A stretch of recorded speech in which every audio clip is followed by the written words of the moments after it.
those who missed my introduction at the beginning, my name is Sally. I work for Smart Families. I'm walking through this training. I've also been involved with the teacher in-service training, and I help build a lot of the content that we distribute here with Smart Families. Just before we begin, I want to let you all know, we know it's evening time in busy households. There may be interruptions, children are around, dinner time, bedtime. So please know that any interruptions that you have are perfectly okay. I'd say half of the time, one of my children walks in behind me. So we are very relaxed and we are all about family. So that's absolutely okay.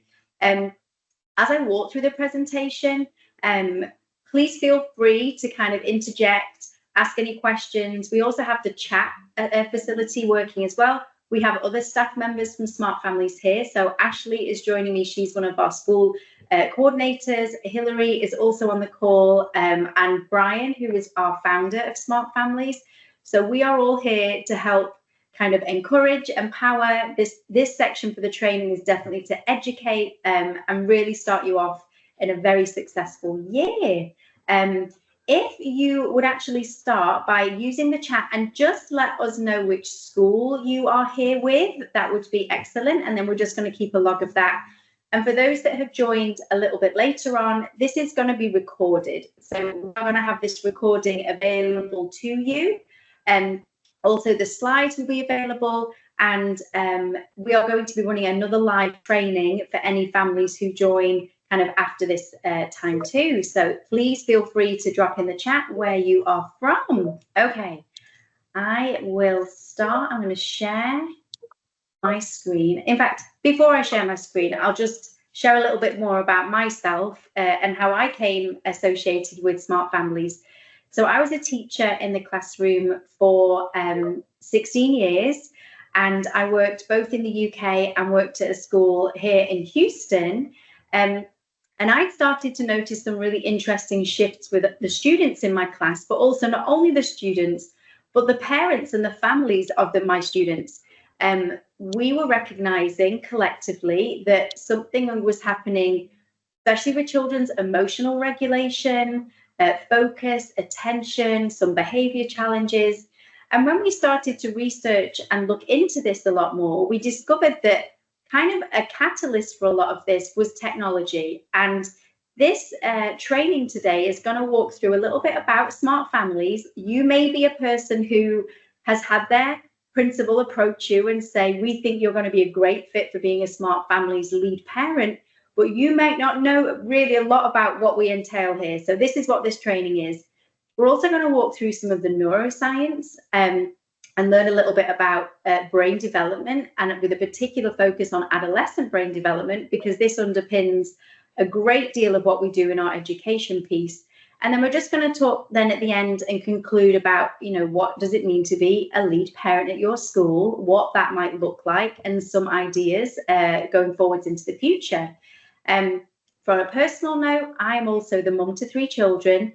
I have a son about to start high school, so this is definitely a new parenting season for me. He's 14, going into 9th grade.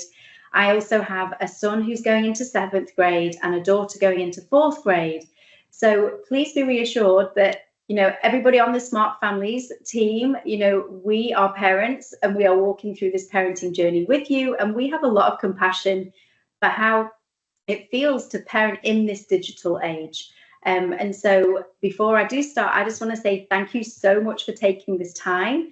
I know it's very busy as we're all preparing to get back to school, but we really appreciate you carving this time out of your week to be able to walk through this training with us.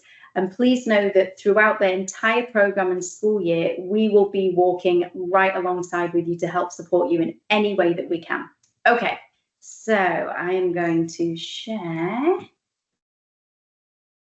this screen. If somebody on Smart Families could just confirm, please, that you can see the presentation before I start. Looks good, Sally. Okay, awesome. Thank you, Brian. Okay, so we are very blessed on this call to have Brian, and I've just spotted Jennifer as well behind Brian, on the call with us. And these are our Smart Families founders. Brian, I am happy to walk through your story, or whilst you are here joining us, I can No, hand I'm it over to you here. for a few minutes. Yeah, absolutely. Please share. Let's do it. Great. I'm Brian Kuzma. This is my wife, Jennifer. And yeah, we started Smart Families basically 2 years ago when our oldest was going into fourth grade, and we were like, okay, we see what middle school is like. We got to get ahead of this. And we basically implemented the Smart Families program ourselves at our school, which is St. Vincent de Paul, which is in the West University area of Houston. And um, it was like fairly easy to execute in terms of like most people wanted it. We got almost zero pushback. We got zero. We actually got zero pushback. And so it was like, oh, this is that. It took relatively little effort to um, really just change the tide of the school. We got over 50% of people to sign a smartphone pledge, and we went through, brought a bunch of speakers to campus and had some talks, and just kind of changed the culture around how people are perceiving this technology, and certainly delay and get it out of our school community. So it's just not something we even have to worry about. K through eighth grade, not an issue. You're gonna have to make a decision eventually with your family, but let's avoid it being an issue here. So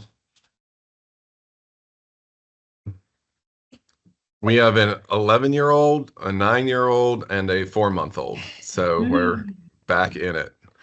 But yeah, so but then it went so well. I mean, it involved a lot of education on our part. Because I think what we found was that even though like most people feel this way in their heart, they're a little afraid to speak up and tell other people what to do unless they feel like they're completely educated on this. But I'll tell you this, like that, which is why education is a key part of what we're doing.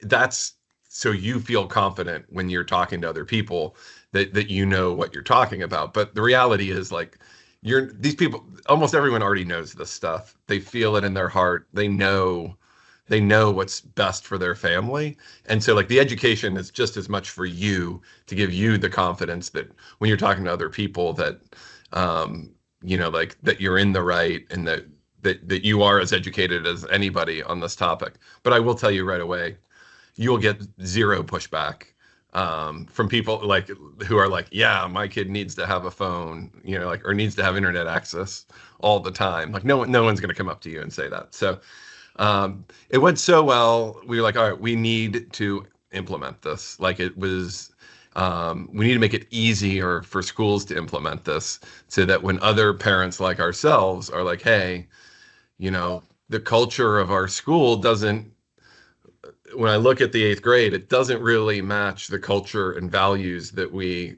as parents, when our kids were younger, thought that we would have. It seemed like a very unintentional outcome that us as parents could fix. And so that was it. We started up Smart Families as an official nonprofit a year ago, and we learned a lot in the first year, and we're going to give you guys some of those lessons as well.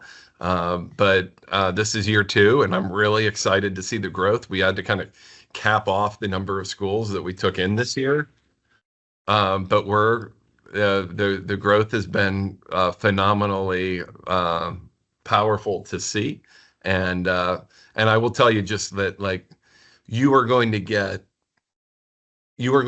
so many people that come up to you, and they're not going to be people that you expect, who are just like, thank God that you are doing this. Like I was hopeless. I did not know what we were going to do. And I was really worried about this. And I am just so glad that this program is at our school. So and it will shock you, the people who come up to you. You're like, oh, I did not know you were on the same camp as me. So it's just incredibly rewarding mission to be part of.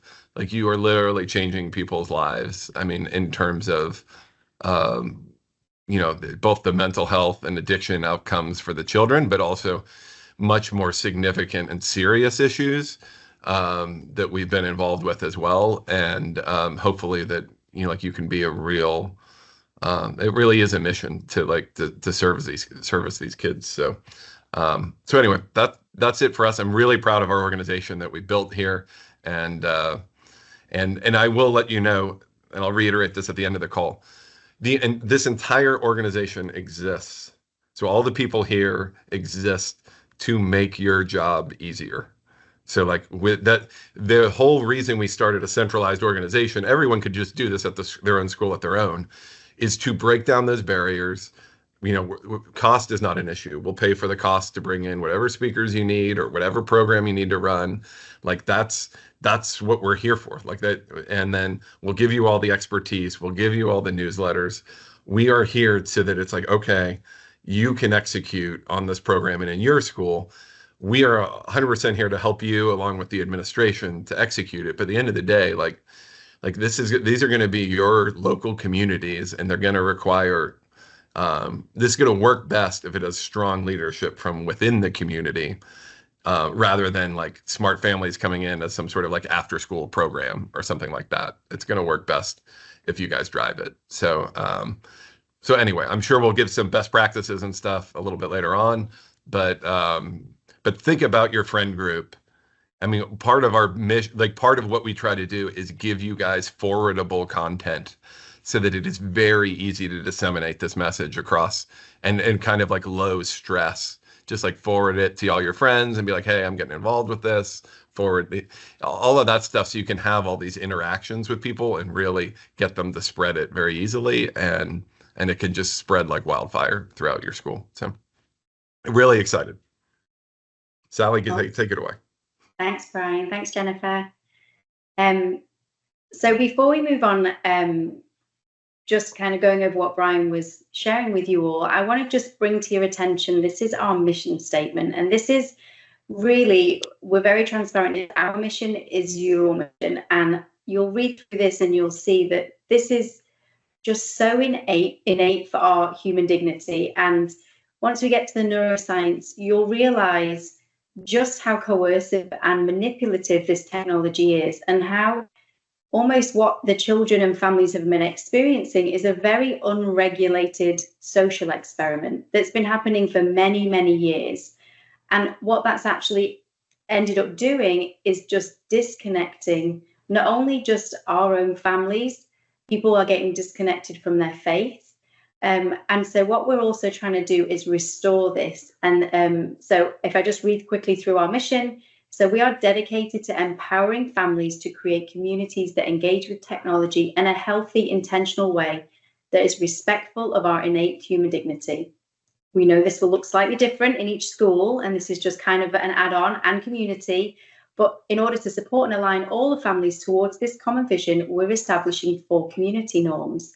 And these community norms are a core component, and everything that we do and distribute and teach can all be linked back to these community norms. So our community norms, and I want to also share that as we go through each of these norms individually, we are very mindful that some of these norms may be norms that communities are working towards and may not be norms in completion. And again, this is kind of where we come together and we provide the resources to help each community achieve all of these norms. So we have prioritize your family and your values, delay smartphones until high school, delay social media until 16, and then no phones used in school. So again, everything that we do as part of our mission is linked back to these 4 norms. Just to walk through some of these individually, and Brian and Jennifer, you are more than welcome to expand on any of these points. As you get to know our team at Smart Families, we are very passionate and we love, we have a superb team and we work so well together. And so when we do any kind of training such as these, we are all here and present. And so we all just like to empower as best we can. So prioritize your family and your values. Just to link back to when I was working as a teacher, I would often hear parents would share that they were talking to their children, and within those statements they were making were embedded values. And so parents would believe that they were having conversations relating to values, but sometimes those values can be very hard for a child to discern. So what we want to do is really highlight being very intentional about these family values, and helping to restore these families and make that your priority. We also believe that your school should reflect your values. And so we have these things like temptation, humility, self-sacrifice. And these are things that in the past have just been so embedded and have weaved their way into society and our families. And we are here to take a stand and fight back. Delaying smartphones until high school. So this community norm is quite an interesting one, and there has been a lot of talk about this particular topic and this norm. And what's been really great to see is this has become a very mainstream conversation. We know that smartphones are increasingly becoming more addictive. And this is not only just for adolescents and maybe those students, but also you may recognize as we go through the neuroscience, some of the ways that you can also see this kind of addiction kind of weaving its way into your experiences with technology too. And often that's the case, that people will really start to consider what they are modeling for their children. So delaying smartphones until high school, we know that the children's lives will be better if they're not living through the disordered medium of a smartphone. What we're finding now is that more and more children are being presented this alternative, that living in the digital world is going to bring them more, it will increase their value than living in the real world. And so we see that children struggle with things like communication, having relationships with real people. And so this is why it's so important that these smartphones are delayed. Also, and alongside, Sally, I'm gonna pipe in here too. Yeah, so, no, I love you piping in. Please do. So you will see this consistent messaging of, we're going to be putting out some two different paths of content. One that is science-based content and one that is faith-based / moral imperative-based content. And we're trying to interweave the two for everyone so that you can see that we have these common embedded values, within our Christian culture that we kind of laid out that are being neglected, but they often result to this, we have this Christian image of disordered disorderly use of things in the real world leads to these terrible consequences. And we're seeing it. No better place do we see that than this manipulation through the smartphone, and how it just has access to so many difficult things, and makes kids have to make some really hard decisions that they're not prepared for. So anyway, so you're going to see that integration, and it just comes down to it's not a surprise to someone of a Christian faith that if you live an inauthentic human existence, that's what you were made to do. You were made to be a human, an authentic human being. And so the less authentic human experience you have, you should expect to be depressed and anxious, and because you're not fulfilling your God-given role. So you are going to see from us there, Jonathan Haidt's really big out there, and I think he's great, and a lot of our norms align with his stuff. But we are probably the only organization out there that I'm aware of that is really pushing the moral imperative around this. That it's not because mental health statistics are down. That's not why this is bad. Not because more kids are getting depressed or anxious and stuff like that. It's inherently wrong and evil to make people addicted to your products, and know that these outcomes are predictable and then pursue them anyway is I think it's just an evil thing to do. So we won't be afraid to call it like we see it, and push the moral imperative that you're not going to see other people push. There will be other people out there that will have a lot of statistics on the impact and the science, but we're going to be a strong voice for just this is wrong. We don't want, this is not aligned with our values to live an inauthentic human experience. We were made to have authentic. We're meant to be true human beings with all of the mess that is. And it cannot be overcome. Like it cannot be overcome with a smartphone or anything like that. That's who we're designed to be. So anyway, well, that's my interruption. Keep going. Sorry. No, it's okay. Well, and just kind of coming off what Brian is saying, I'm probably going to very accurately assume that if you are in this call with us, you probably recognize that all of these 4 norms are already very aligned with your own personal norms. And now you have just kind of joined alongside us to now have a platform to be able to help. What we find is people think they are the minority for having norms like this. But when we get to talking to a lot of families at school, we know they're actually the majority. They just don't know that so many people like-minded as them actually feel this way too. And that's kind of the power of the community. And especially when we spearhead this through the parents, this isn't something that we want the teachers to stand up and say, these are your norms, or, we don't think administration.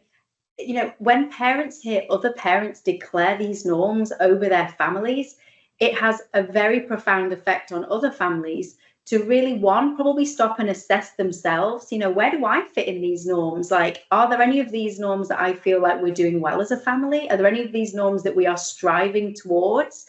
And then that's the power in having those types of conversations. And what we find across our school communities is that parents really start to relate to these and find, they find very authentic relationships with other parents.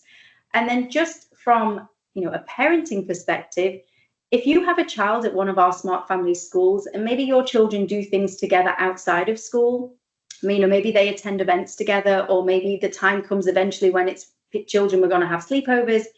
When you know that other families, they hold these norms, it's just an added safeguard for you to know that your child will be, within another family setting who hold the exact same values as yours.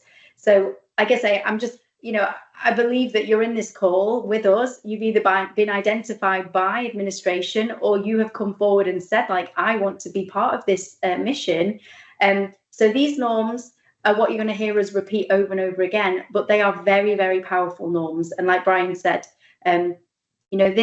people know that these things are wrong. Straying from these norms is wrong, and it is evil. And we've been led to believe that some of the things that children are engaging in, that it's okay for them to do that. And like I say, it's been this social experiment, and all of the statistics and research is just more evidence that what has been going on is just morally wrong. So these are our norms. And we can spend some time at the end of the call if you want to maybe share, how do these norms relate to you as a family? Are these something that you're already, recognized as important for your family system?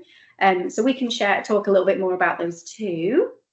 Okay, the next few slides I'm going to go over is kind of a neuroscience primer. People can potentially find reason or give a reason why they think that norm maybe doesn't apply to them. But when we provide the science that backs up these norms, it's extremely hard to argue with anybody. So the science is really, really important. We are in the process, if we haven't already, we are in the process of planning your events at school. Somebody who's going to be visiting your school will be Dr. Collier. Now, she is on our advisory board. She is a researcher, neuroscientist. She studies the brain, and she provides an incredible launch platform for us to really do a deep dive into this neuroscience. We strongly encourage as lead parents that we will see your attendance at a lot of our events. But this event, especially at the beginning of your lead parent journey, will be really, really powerful for you to kind of get that, knowledge of why we say the things that we say through our content that we distribute. So to start off, the brain is just this absolutely phenomenal part of the human body. We at Smart Families also go and teach this neuroscience to the students as part of our program. And towards the end of the presentation, I'll go through what some of our key events are, more on how we integrate this with the student education too. But there are 2 parts of the brain that we really focus a lot on, and that is the limbic system, sometimes known as the emotional brain, and also the frontal lobe or the prefrontal cortex. Here it's named as the mini manager. And it is these 2 particular developmental brain systems that can create some of the reasons why students and these children will find themselves in precarious situations when it comes to technology. Just to set an early context, I originally trained as an early years specialist, and the reason being that I just found it so incredibly fascinating at the kind of educational, just huge leaps that children made when they were in the very earliest stages of education. But prior to that, between birth and 3 is an incredible time of brain development for a child. There is a doctor called Dr. Dan Siegel. He has a book called The Whole Brain Child.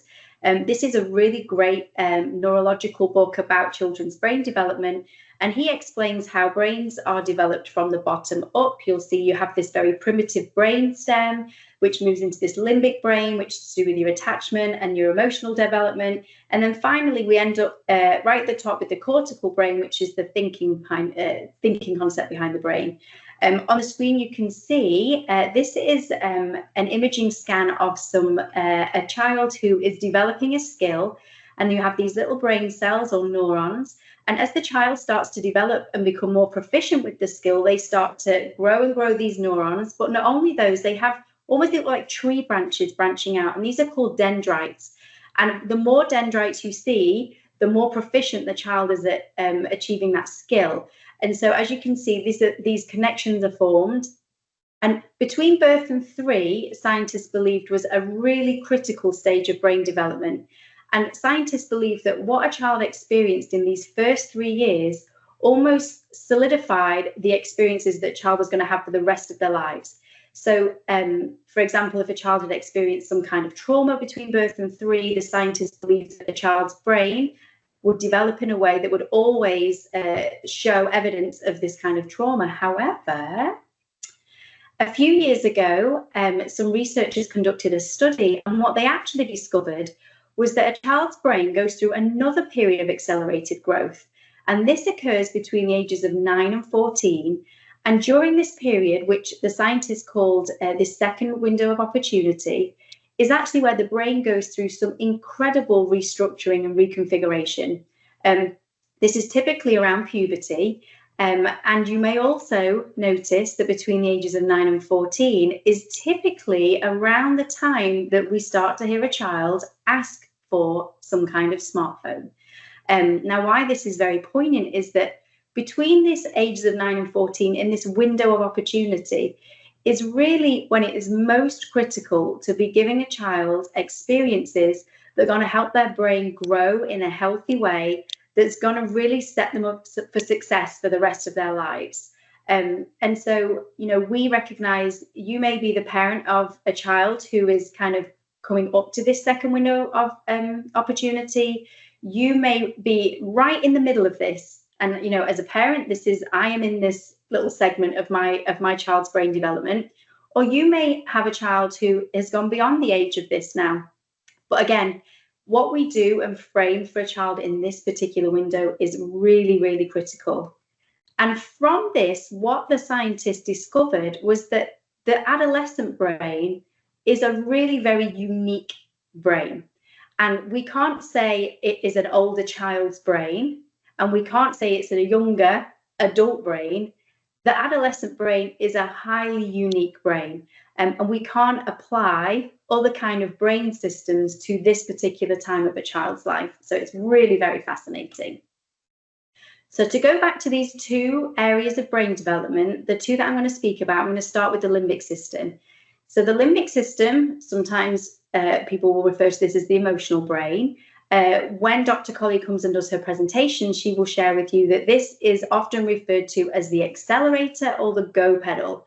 Now, this means if something looks good, feels good, smells good, tastes good, or you see somebody else doing something that maybe they're in, this limbic system is the part of an adolescent brain that drives behavior that is reward seeking. And so in that kind of environment, a child's brain is going to tell them, do it. And so this is the limbic part of the brain. This is the part of the brain that can often get children in a little bit of issue, maybe at home or at school. And it's because this part is fully developed around fifth, sixth grade. And so, I can see this a lot in my own children when they do these behaviors. And sometimes I will stop and ask myself, like, what were they thinking? And I try and remember and just recall that it's because this limbic system is now developed in their brain, and they are going to be more sensitive to these reward-seeking activities. So the other part of the brain that I want to bring your attention to is the prefrontal cortex. Now, this part of the brain is what Dr. Collier will refer to as the brake pedal. This is the part of the brain that will pause and say, is there a consequence if I do this? Or will I get hurt? Am I at risk? Is somebody else going to get hurt? Will I get in trouble? Is somebody going to get upset? And this part of the brain is fully developed, and maybe people may know this, and unfortunately I can't see my other screen to put it in the chat, but this part of the brain is fully developed at around 25 years old. And so it's really incredible to see this mismatch between these two parts of the brain. What I love when I talk to parents about the brain, in particular these two parts of the brain, is that children love knowing this about themselves. And this is a part of neuroscience that we can absolutely adapt and bring into our regular conversations, whether it is in school or whether it is at home, or whether you are speaking to other parents about this. And what that looks like is that, sometimes when a child will do an activity, or they do something, maybe they're engaging in a high-risk behavior, when a child has knowledge of how their brain develops, they can use that, and you can use that to also kind of share with them, hey, I can recognize that the limbic system is driving some of your choices now. And that makes sense because that's the part of your brain that's fully developed. But me as the adult with my fully developed prefrontal cortex is going to help you make those good decisions whilst your brain is still growing. And I actually was sharing a story today. I had kind of a really great parenting moment, which was a big surprise for me because, like I say, I have two boys and a daughter, and my boys are absolutely typical boys. I talk a lot about the limbic system and the prefrontal cortex with my own children. They have got a good concept about the ages that these parts of their brains develop. And so my middle son had his drink, and he was moving his drink very slowly over to his brother's dinner, and we were out for dinner. And I knew, and I caught in the corner of my eye, that he was going to tip this drink into his brother's meal. And he paused, and I kind of glanced at him, and he all of a sudden put his drink down, and he said, Mum, I've just used my prefrontal cortex. And I was like, yes, you have. And I was so proud of him. And so these are the kinds of conversations that are very easy to integrate. There may be children who find themselves, around this age period is when children are also very sensitive to peer pressure and socially conforming to the friendship group around them. And so there may be children who find themselves in situations where the limbic system has been that accelerator pedal, and they can feel a lot of shame if they find themselves then dealing with a consequence. But having the knowledge and understanding about how the systems of the brain works really helps us walk alongside the children. A lot of technology will trigger shame responses in children, and shame is a very powerful emotion. Shame will silence children. Shame will stop them from sharing the kinds of things that they're seeing if they're on smartphones.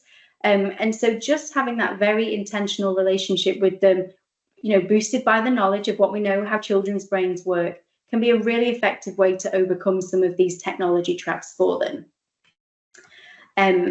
With the prefrontal cortex, I want to just talk a little bit now about executive function skills. And in my role as a teacher, this was kind of a big buzzword that we heard a lot about executive function skills. And these are skills that we aren't born with, but we are born with the capacity to develop.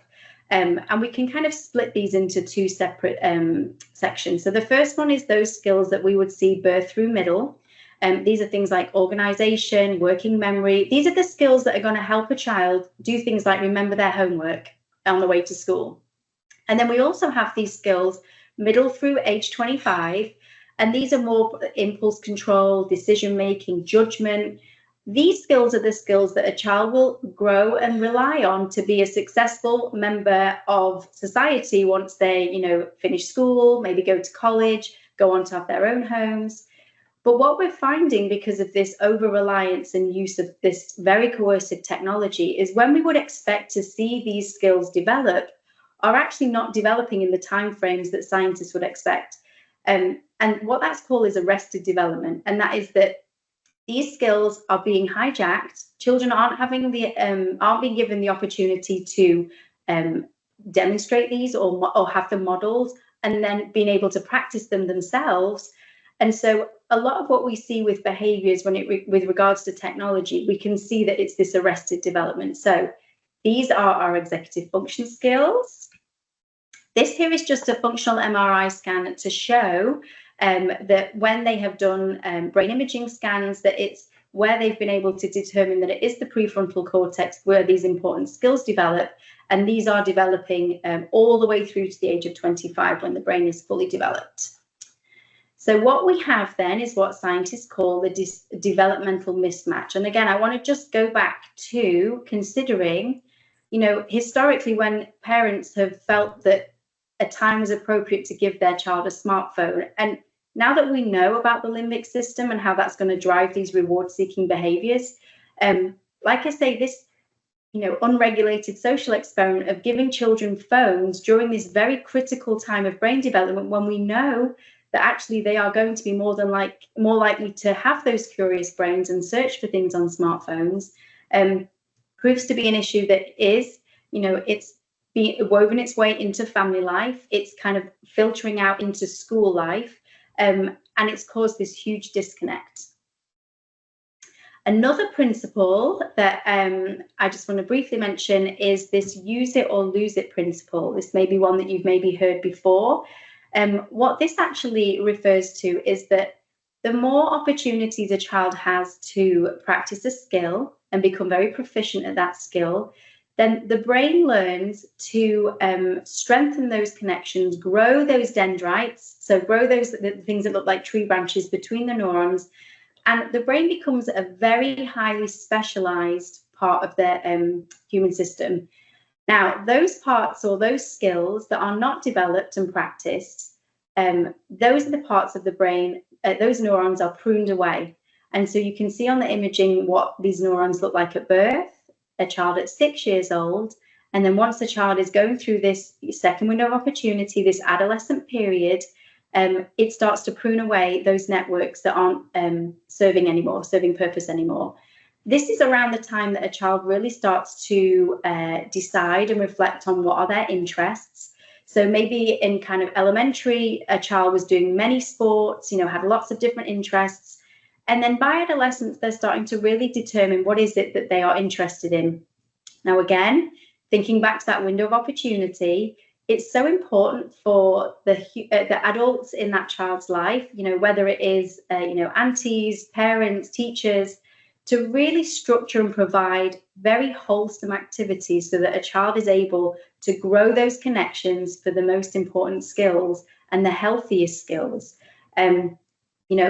Just a counterexample of this would be, the science tells us that if a child comes home from school and spends 3 hours on Fortnite, then that is that part of their brain. It is those connections and skills that the child is going to become very proficient at. So again, these tech developers and the people who develop apps within the smartphones, they know this, and they know that this is a really critical time.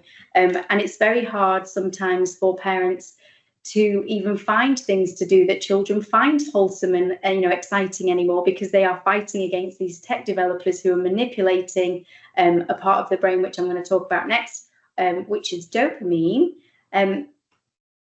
I have a video here which is going to be embedded within the presentation, but I'm going to keep going, so I'm mindful of time, and you'll have access to this to be able to watch this video. This is a video from Dr. Dan Siegel, who just talks a little bit about some of the brain science around adolescence. Okay. So briefly on dopamine. Dopamine is a really fascinating part of neurology to really do a big deep dive into. And the reason being is that what we know about this very unique adolescent brain is that the adolescent brain is not only more sensitive to dopamine, and this is this naturally occurring neurotransmitter. Often people will think it's the pleasure chemical. So they are very sensitive to dopamine. But not only that, they produce more dopamine than an adult brain. And dopamine isn't just about the pleasure. You can see here it regulates motivation. It tells the brain this feels good, I want more, and it establishes the reward pathways. The reason why I've included this slide in the training is when we think about delaying smartphones and delaying social media, a core component into why these are so addictive is that these tech companies who developed a lot of this technology have actually totally exploited what we know about dopamine in a way that makes it incredibly easy for a child to become addicted to these devices. The reason being, the person on the screen, this is somebody who is called Ramsey Brown. He developed his own company called Dopamine Labs. And what he did was he used his background as a neuroscientist to study brains and specifically study adolescent brains. And he used what he learned about what are the things that they can include that spike dopamine. And these people would hook children up to, oxygen monitors, heart rate monitors. They would be doing, MRI scans to see what children's brains were doing in response to some of the input. And he then was taking this information and selling it to the tech developers. And so they were using this information to intentionally create features, and I'm going to talk about a few of them in a couple of slides, that really are going to ensnare humans in general, but especially the adolescent population who are still growing these areas, these critical areas of their brain where, a lot of these children, it's not that they can't mitigate or assess risk. They're in a stage of brain development where they can't even recognize what the risk is, and they have just got all of this access within a smartphone where, they're able to see things and engage with people and do all of these things that really exploit the kind of brain development that they're in. So it wasn't just this person in Dopamine Labs, it was many, many other people were doing this too. But he in particular is very controversial. He's actually working within an AI space now. He has left kind of this dopamine and app development. He's now in the AI world, but highly controversial. And it really just, for me personally, it really just makes it so apparent and evident how vulnerable children are when they have got access to these devices in this very critical time of brain development.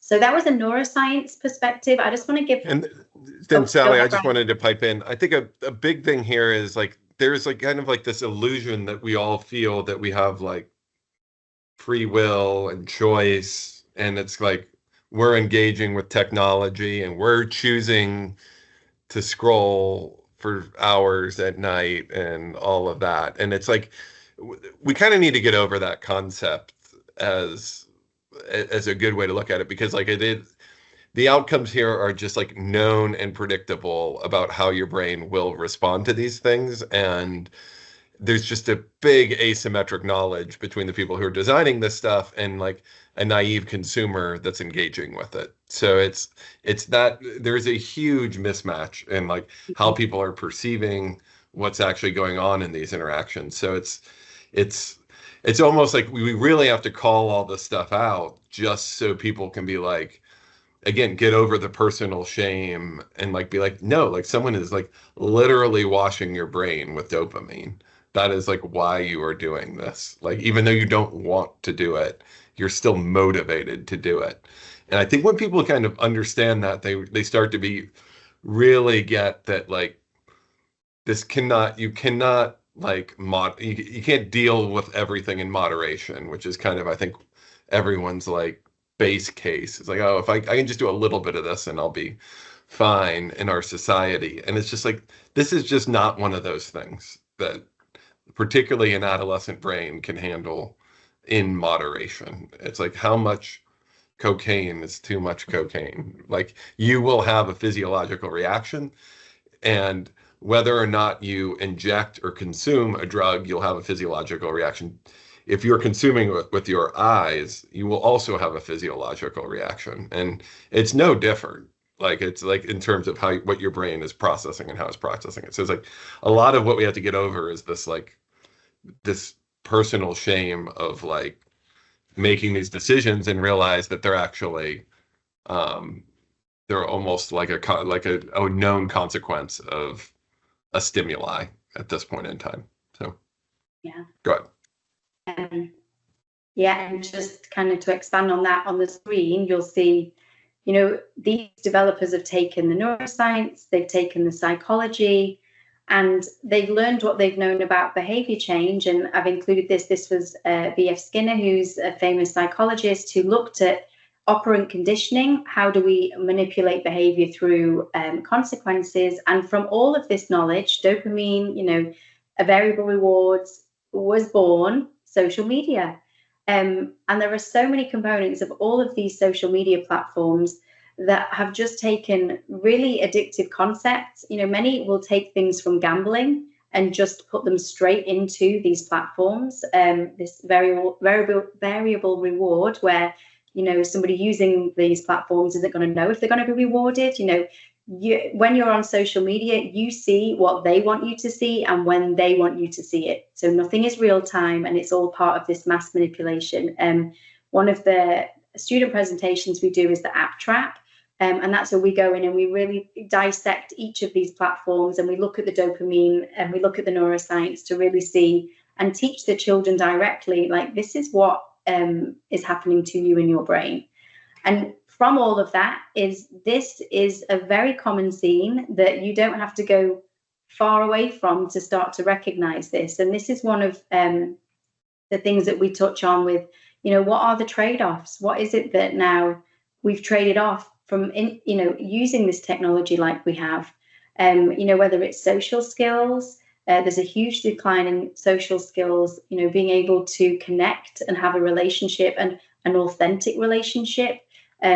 These very coercive platforms and devices are teaching children what the developers want the children to think relationships are, and they are not authentic relationships. And children will use these also, as a buffer. It's incredibly hard to recognize and spot the children who are feeling isolated, who are having some mental health issues, or any difficulties connecting with others, because they have been primed and conditioned to stare at a screen as a way to not identify themselves as somebody who's not with the crowd. So we are so incredibly encouraged by the schools who have taken a stand, and changed phone policies on campus, especially this year, as we launch on the back of a lot of information from Jonathan Haidt with his work in the anxious generation.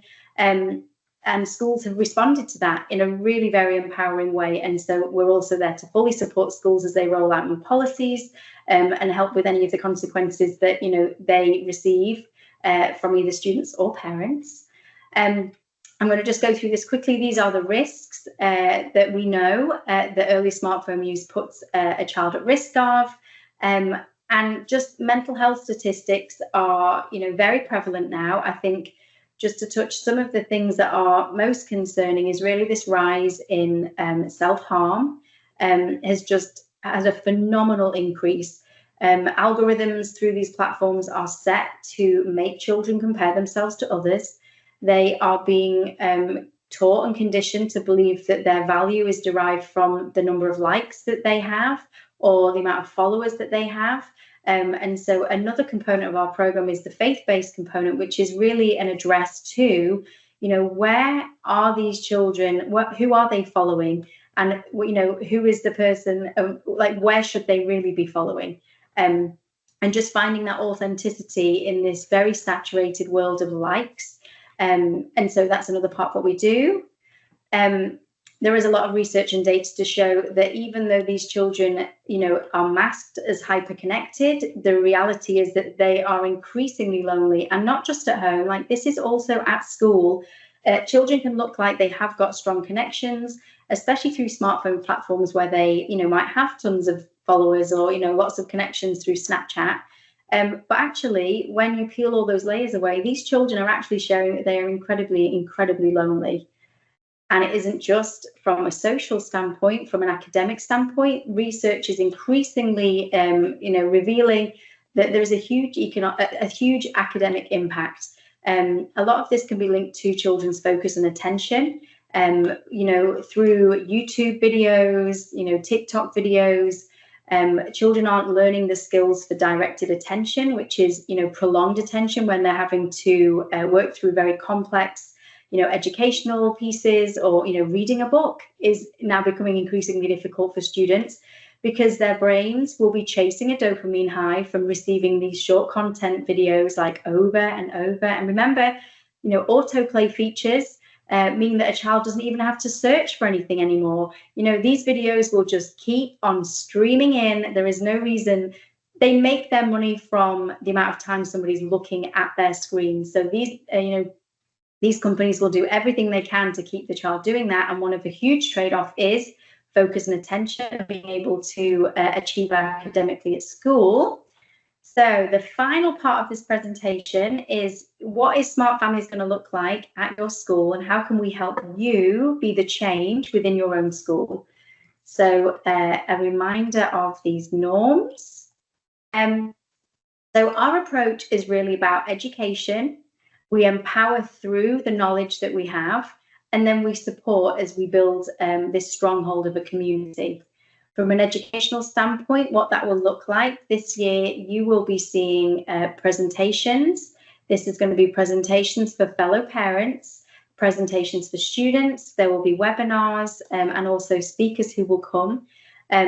Like Brian shared, there is going to be a stream of science-based education and then also some faith-based content, just devotionals and some really great links to scripture and how parents can help really incorporate the faith-based component to really connect their families. These are the 4 key events, and these are going to be being shared with the dates that are relevant for your school. So Dr. Collier comes and does the first presentation, and this is the kind of the very quick neuro piece I've done. She really expands a lot on those concepts. We have a student event, which is the app trap, speaking to the students about these social media platforms. We have a wonderful family code event. This is a family workshop. We invite parents to school campuses with their families. We provide dinner, and parents are encouraged to really delve into what are their family values. And with that, they create a template of behavior expectations that are very deeply rooted on their family values. And they walk away with that from this event. And then finally, we have the student event. This is the Follow Me. What does God say about technology and your value? So these particular and specific dates will be communicated to you so that you know when exactly on your campus these will be happening. So empowering, we work closely with you as lead parents, and you know your school community best. You will be able to really guide, and we want to come alongside you, but we will also really strongly encourage you to share with us how best you see this program working within your community. Some examples of this would be, we have had parents who have said, we want to host a parent event. We want to take our families to Topgolf, and we don't want to have any devices there. So this is one of the ways that some parents have kind of banded together. We have had incredible family dinners where we have gone to a restaurant and booked out part of a restaurant, and we've attended. And Smart Families somebody will typically always try and attend your event too, if we can. So this is where we work in partnership with you, and you're able to share with us what it is that you think will be most effective on your campus. And then just that continual support. Like Brian said, resistance is really non-existent. People will be so thankful for you that you are helping guide and spearhead, this program and this mission within your school. Parents often recognize that there is an issue and there's a problem, but they just don't know how to implement something that's going to bring about a really tangible change. And so I'm so excited for each of you on this call that you get to, be that catalyst at your school. We're going to equip you with the education and the support so that you're going to have so much confidence to just walk strongly through your school community, recruiting as you go. I think, when the word starts to spread that this is a smart family school, these are our norms, this is what we're going to do and how we're going to change our culture. We are so confident that you are going to have people coming to you who want to be part of that too. And it's so incredible to watch that kind of community really start to grow and build. I'm not going to walk through this, but I'm just going to have this available. We often hear some common reasons why parents will share with you why they, either have given their child a smartphone, or the reason why they, feel the need to give their child a smartphone. And these, you can just spend some time looking through these. These are some just responses that we find help kind of diffuse and, really educate them. But again, as you continue walking through this program and you continue to learn and grow, then you will just find a very natural, discourse with parents who do come to speak to you. But like I say, the resistance generally is not really there at all. So I'm going to stop sharing and come back on here. I know I have absolutely flown through that presentation.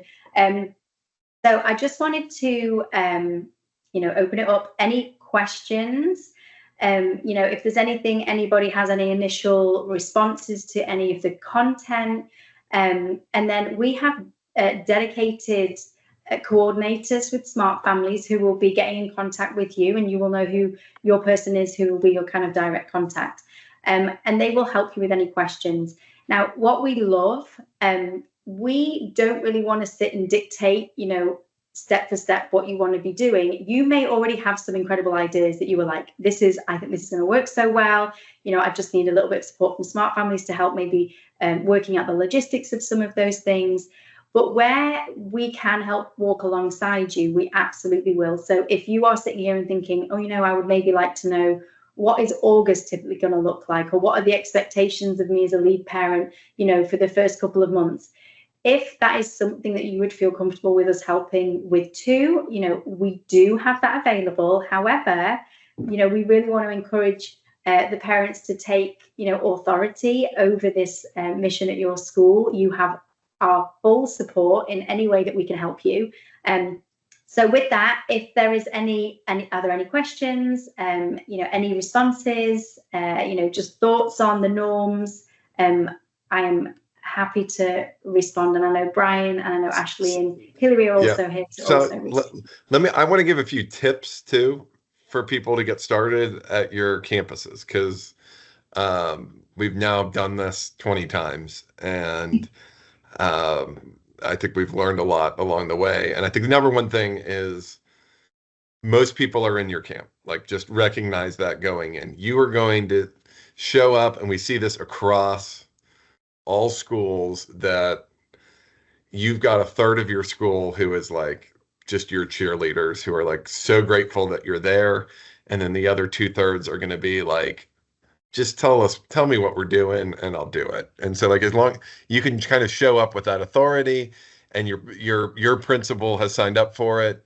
If you're in Houston, the whole diocese has signed up for this. It's like, you have the authority. Just know that, to know, like, this is where we're moving the culture of our campus. So like, this isn't like you are doing this and on your campus. The school has already said this is where they want to go. So know that going in with confidence.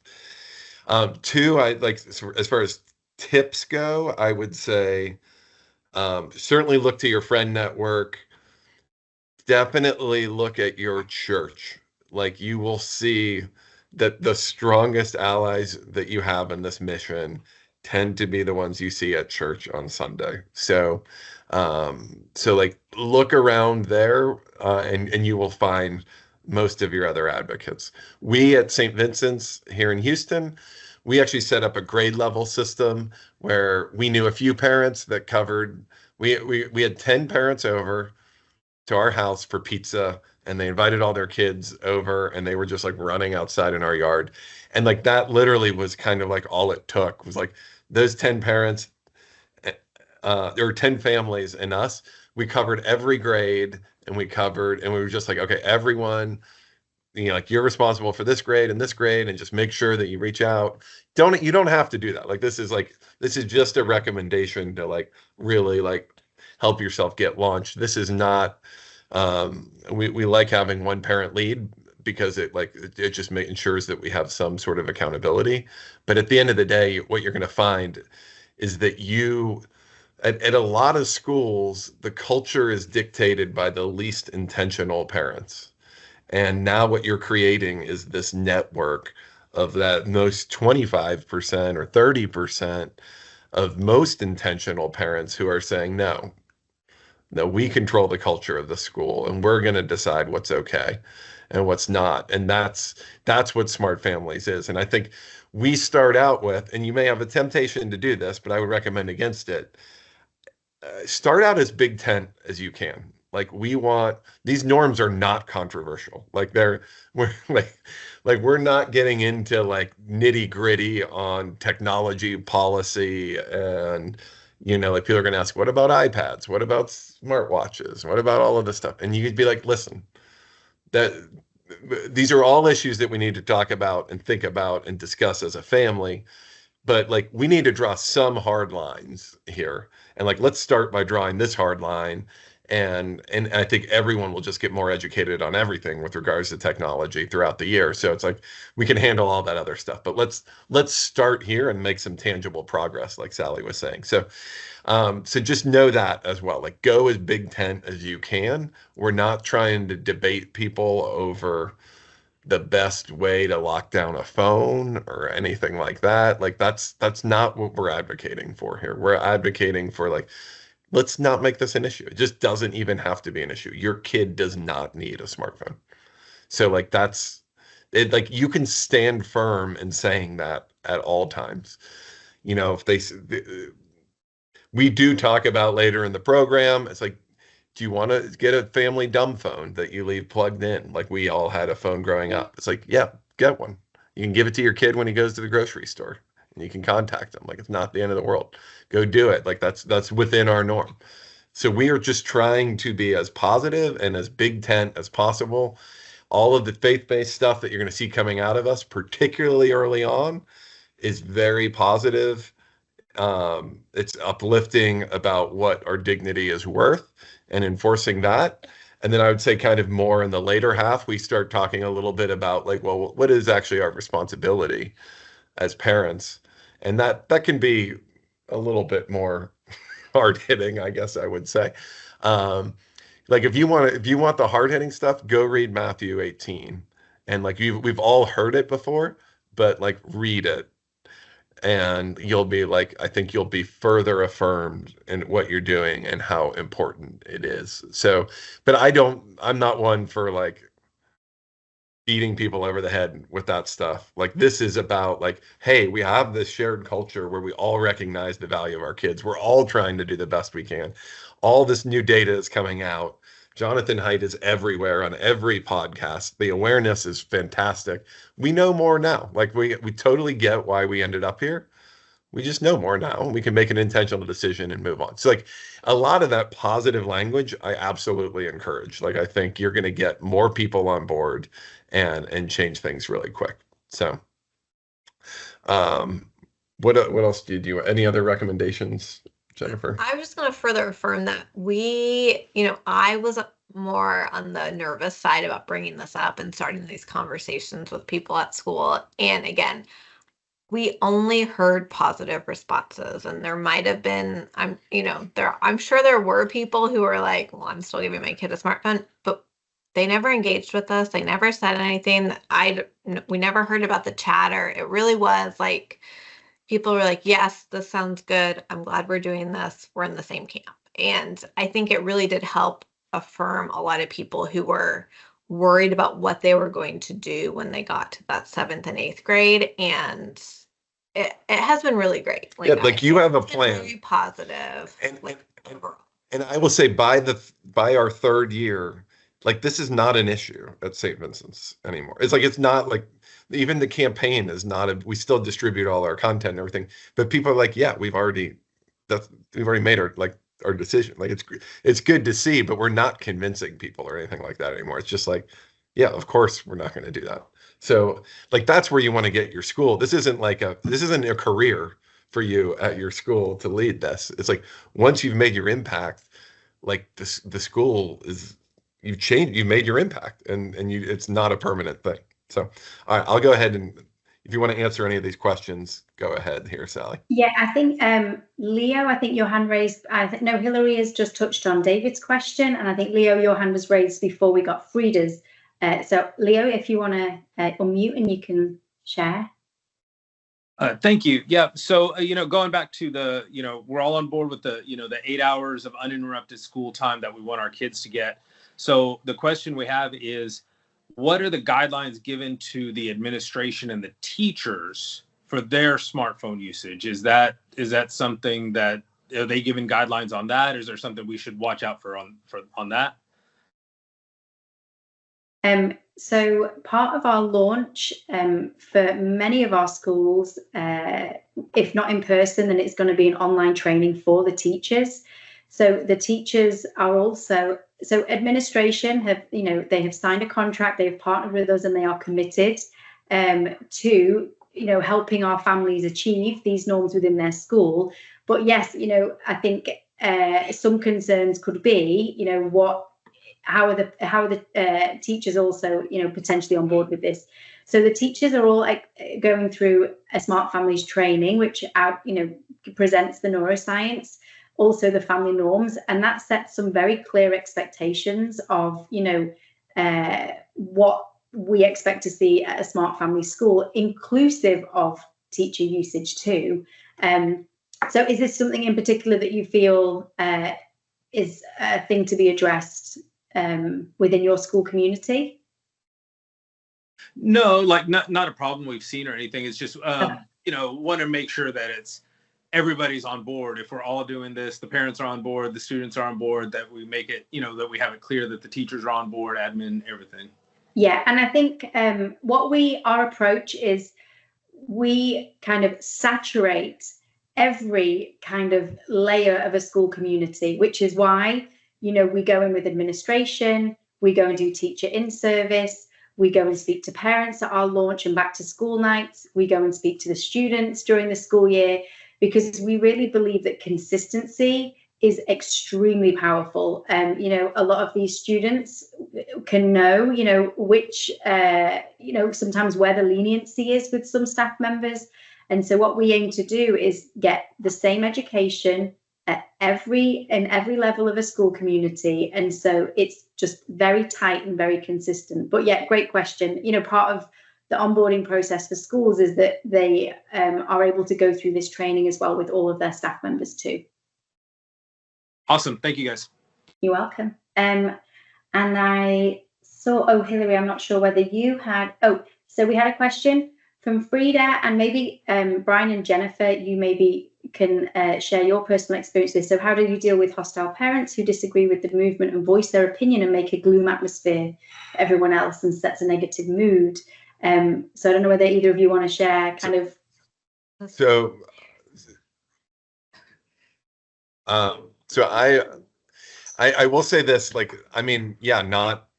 are going to be people who are particularly the problem's going to be, most likely it's going to be the middle school parents who have already given their kid a phone.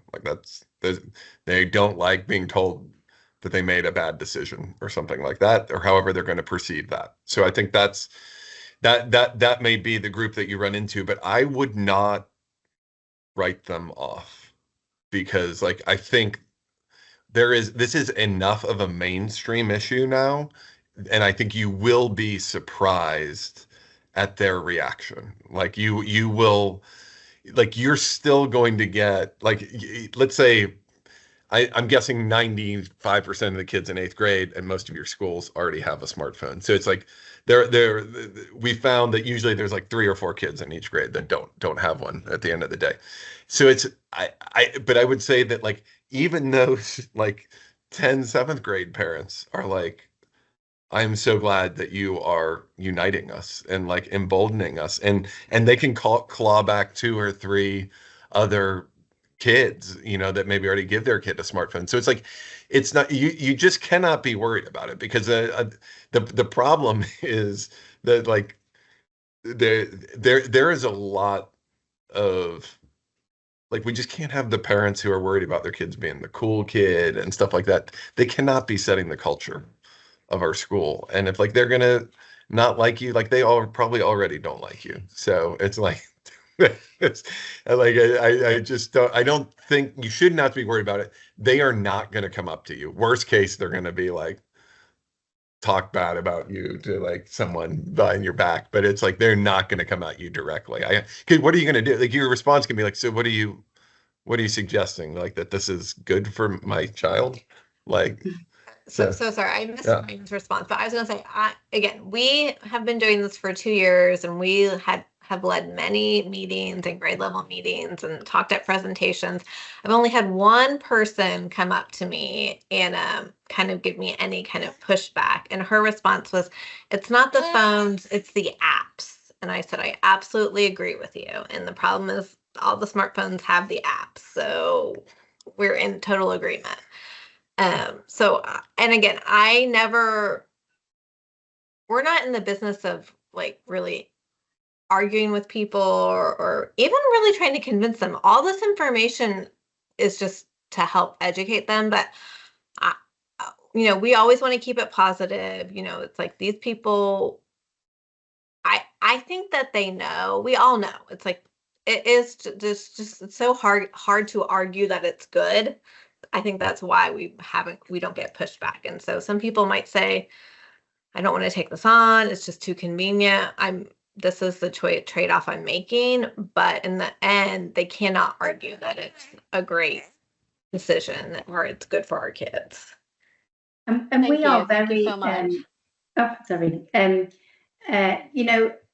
We are very positive with our language, and we do not come on campus to shame or criticize or do that to anybody's parenting choices. We really go in with a positive viewpoint of education will help guide people to make healthy decisions. And it might be, there's a parent who did give their child a smartphone who's in a middle school, who has a younger sibling who actually, because of the knowledge and what they're going to learn through the program, will think, I'm probably not going to repeat that for a younger sibling. And there will be that demographic of lower elementary parents who might have a child who, they're not even, smartphone isn't even on their radar. And, there's the 3rd, 4th, 5th graders who they're the demographic, and probably you'll get a lot of interaction with those parents. And then the middle schoolers whose child may already have a smartphone, like Brian said. Now, sometimes the criticism is often self-criticism. It's not anything that you've said or done. It's just the parent has learned this, and they will kind of criticize themselves and potentially project that. But I think it's a very emotive subject for some. And, some people feel strongly, that maybe they regret giving their child a smartphone. And there's a lot of power in incorporating and using those parents' experiences, because they can help guide the younger parents and say, hey, here's what I learned by giving my child a smartphone, and this is how I want to help you to maybe not make the same choices that we made. And we hear time and time again that parents will say, like, oh, I just wish I hadn't given them the smartphone when I did. It's a common thing that we hear. But like, I absolutely appreciate and understand that it maybe can feel a little bit daunting of getting that resistance from parents. But again, from being supported through our organization, there is nothing in there that can be perceived as being critical or shame-based. And I know. Oh, thank you. I see. Let me add one other thing, because it kind of answers Diana's question as well. Okay. Oh, good. I was typing a response. Please. Yes. Excellent. As far as expectations from everyone, like, I will say this. Your best use of time is actually like early on in the school year. So like the first 2 months like can make a huge difference, where we really want to be conveying basically what your administration is saying, which is like, this is happening. Like, we are doing this at our school.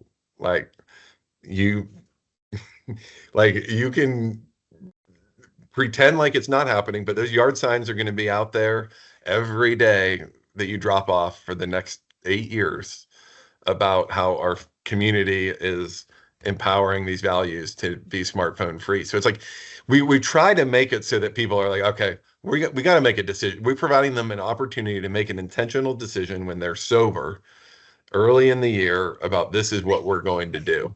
And so like we really want to capture that. As far as time expectation, a lot of like getting these families on board early on. A lot of them will be your friends already. So like it's not really work to kind of get all of them on board. It's just you hanging out with your friends and deciding that we're going to do that.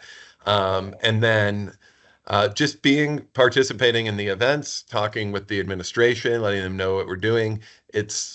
I don't know how many hours that would be a month. What would you say, Hillary? Maybe No, we never set a 5 to 8 hours a month, kind of. Correct, correct. Yeah. And I tried to put into, it's not even just attending these events, it's sharing our content. So although each school has their own specific events that we want you to have Smart Family presence at, just also sharing our content in your family, in your groups. If you use a WhatsApp app, GroupMe, we all have the unofficial friend groups that are really great in communicating our mission. So it takes a little bit of the burden off the principal, but we hope that in addition to participating in the events is that you'll share our newsletters, and we're also creating social media posts for you to post as well. And those you will receive by email from Smart Families. All you have to do is share them. You do not need to create anything. You don't need to create flyers. We will send you tablecloths. We will send you bookmarks. We will send you stickers. We will send you everything that you need. We also encourage you to get together with a group of families who are of the same mission mind as you are. Go get margaritas. Go do whatever it is that you like to do. Submit your expense receipt to Smart Families, and we will reimburse you for that.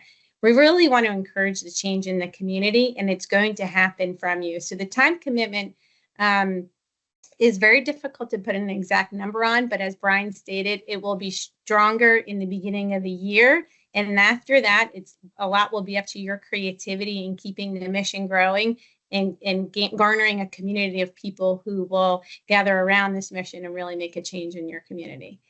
So tough question, but I think most importantly is connect with your liaison. Every school has a Smart Families implementation coordinator. Ashley Hartman is one of our coordinators. Dean Kovacs is another one. He's not on this call. And we have a third lady who's joining our team.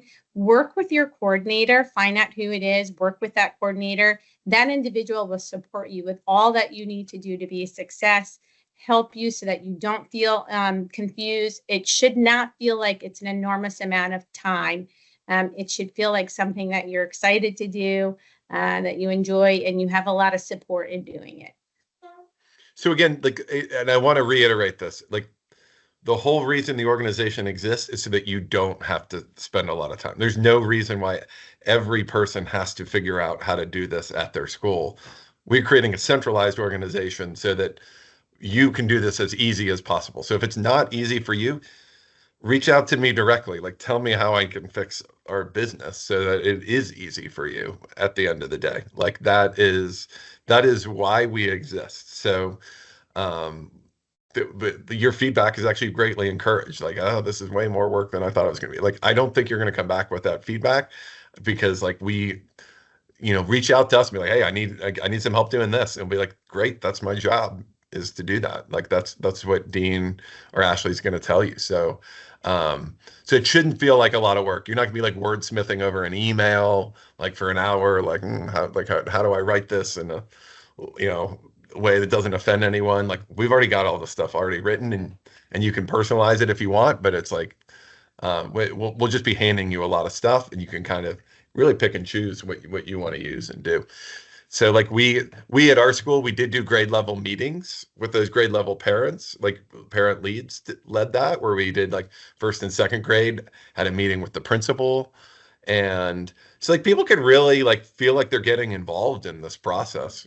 So that's another thing we did. Yeah. And we did that right after drop off in the mornings, and we tried to schedule it around when we already had mass or chapel for the little kids. So it was trying to hit parents where they were already going to be on campus. And we bought kolaches and had a little meeting. We invited the principal to come, and we would get parents from each of the different grade levels But it was interesting because you know what? You might have 15 or 20 parents who show up.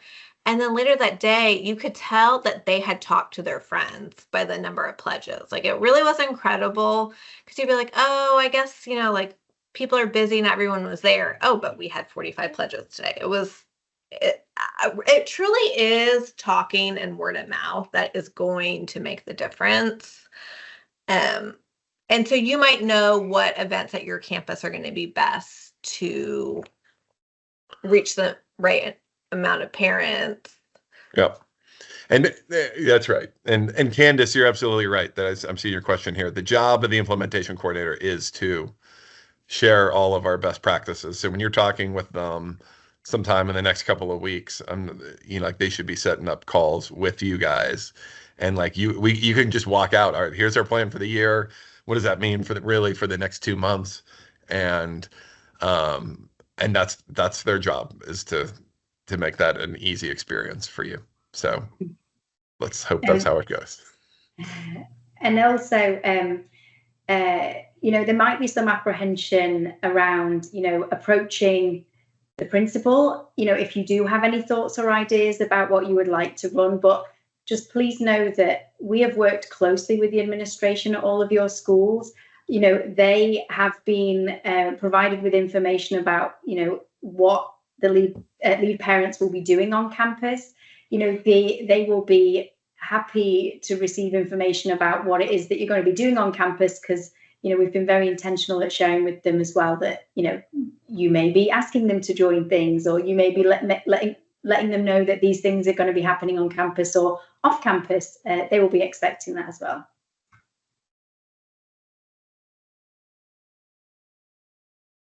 I'm also answering the question for Marlene. Marlene, great question regarding expectations for each school. I will tell you, we often talk about this initial 20 to 30% of families that right out the gate, they probably had already thought about this. They felt this way. They understood it. They're just so happy the program is there, and you get them to sign the pledge. So we saw that last year with a large percentage of the schools we worked with. That is great. We are very happy to see that. We know we can get more. We know there are more families out there who feel this way. So our goal is higher than that. Obviously, we want to see the entire school, but we understand it's going to take time. It's going to take encouragement. It's going to take educating. And that's why we're here. And that's why it's a 3-year program. And so you'll have some schools who are just starting and some schools that are in their 2nd year. And we're going to try and push them past that 20 to 30%. And there are some schools that are already at 50%. And so go ahead, Brian. And you won't get to 90% because there will be 20% who are like, I don't ever sign anything. And it's like, it's a Google form. It's like, relax, dude. It's another great point. This is not shared. We don't share it with anyone. No. It's like just not a legal binding contract. So, but anyway, like there are 20% who are just like, I'm already doing this. Like, I don't like, and so like, I don't want you to fret over the numbers. Like you are going to have a serious impact on your community. If your number's 30%, if your number's 60%, you're not going to get 90. But like either way, you're going to have a major impact on your community just by being there. So no, there is no specific number. I mean, yeah, it's always nice to say our school, when it gets above 50%, that's always a nice thing to see. And it will go up over time, right? As you roll out the middle school and just roll in a kindergarten, right? You're just going to get more and more people. So.